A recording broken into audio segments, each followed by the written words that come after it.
Hello everybody, this is Gregory with 5 Minute Catholic Apologetics and Living, where 5 minutes of your time may get you to the divine. Today I want to talk about another piece in the puzzle as to why so many faithful Christians are losing their faith. Because the history they learn at universities is Marxist.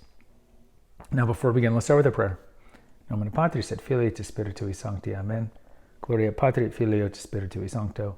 Secutor in principio et nunc et semper. Et in saecula saeculorum. Amen.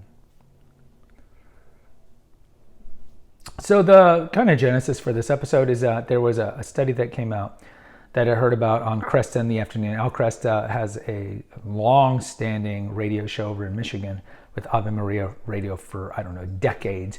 And he was interviewing somebody who had done a study on syllabi of history classes, both private and public, including Catholic private, and how the large majority of them, not surprisingly, are propaganda crap. Now, this is not surprising. We know right now we live in the world of cultural Marxism. And this isn't surprising in that Antonio Gramsci, who was the in the 1920s, the leader of the Italian Communist Party, he was the one who kind of pioneered the idea. It's like, look, we're not going to defeat the U.S. with military might, but we can infiltrate their cultural institutions. And so Gramsci and communism is what's worked. The Frankfurt School, that's another branch, they kind of employed the same thing. That's what's worked. Because if you look in the last 50 years in particular, you look at Solzhenitsyn, you look at other people that have defected from the Soviet Union in the 80s, they kind of said the same thing, that you get into the cultural institutions and that's where you turn people from within. And if this is not shocking. So you look at academia, you look at high school academia, you look at college academia, you look at publishing, you look at social media, you look at newspaper, print, everything is left of center. And that's just a kind euphemism to say it's left of center. So it's not surprising. So anyways, so they looked at these syllabi, and it was hard for them to even get access to syllabi because a lot of professors don't want you to know what they're teaching. And I think that was unfortunately, only one of the few positive ancillary benefits of COVID was that parents were at home with their kids in the virtual teaching, the Zoom teaching, and they actually heard what was being taught to their kids. They're like, whoa, hold the brakes. Not everybody was feeling that way. Some California commies were like, yeah, you teach DEI and that the founding fathers were slave-holding horrible people. But a lot of well-meaning parents are like, this is what you're teaching my kids? But they hide the syllabi. But the ones that they had access to showed what we expect. There's no good that came out of Christianity.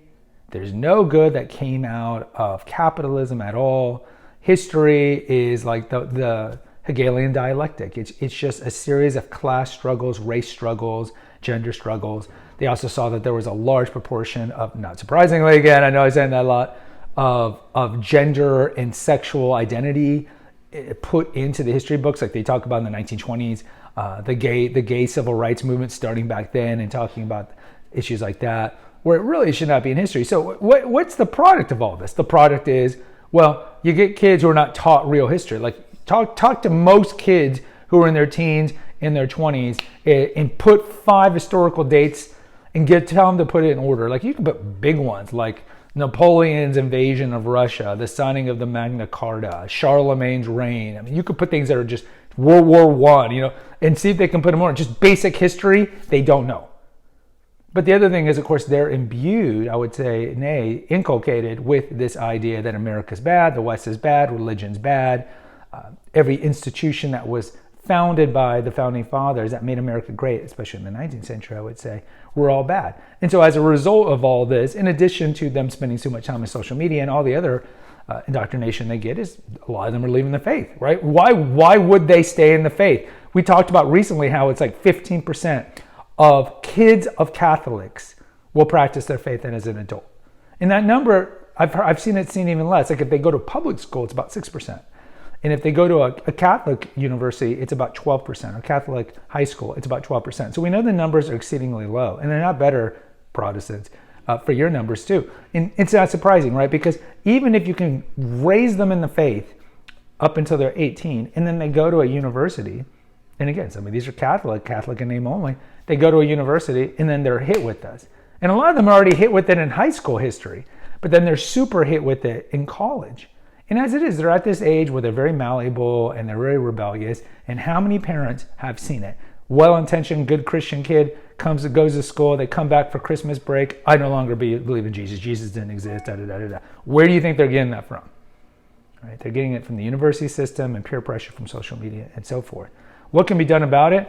Well, look, I think you've seen definitely the burgeoning of homeschooling, Catholic curriculum, Catholic co-ops in the younger, below university levels. And then when it comes to universities, I mean, you're really in a tight squeeze. The Cardinal Newman Society does have a list of truly Orthodox Catholic universities. There aren't a lot of them, Franciscans, Steubenville, Ave Maria, there's some Benedictine, but as a whole, there's very few. Most Catholics don't even know about the Cardinal Newman Society list. And then also the tuition is going to be exceedingly expensive in these private universities.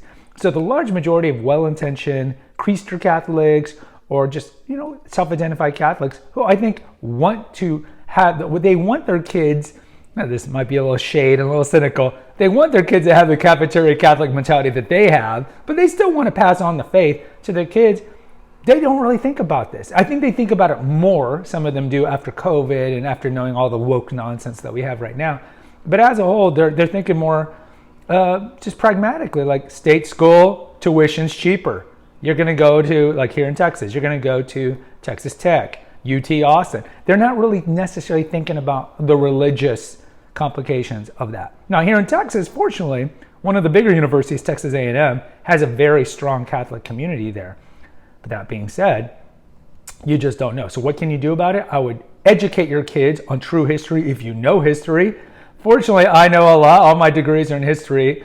But sadly, none of my kids like history. It's like a dagger in my heart. They don't like history. But we have to make a concerted effort to tell them why Christianity was so important. How did Christianity change the world? Thomas Woods has that great book, How Catholicism Changed the West. I can't remember the exact title. I'll put a picture of it over here. But where we get the ideas of civil rights, you get the ideas of hospitals, universities, orphanages, science. So much was backed by Christianity, how Christianity changed the world. The idea that we all have inherent value. The whole idea of morality and natural law being put into law, international diplomacy, all these things. If you look at, like, especially in the East, it's all might makes right. You think of Genghis Khan, right? There's no idea like I'm marauding through a village. Like Pope Leo saw this with Attila the Hun. He said, Attila, please don't invade. He's like, why not? This is what we do.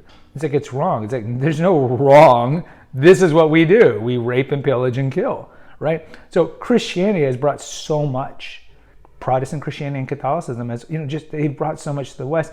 You got to teach this to the kids. You got to teach the true history to the kids. And that's hard, especially if you don't know history. But we have to prepare them because the large majority of Catholic kids are not going to be going to Franciscan University or wherever.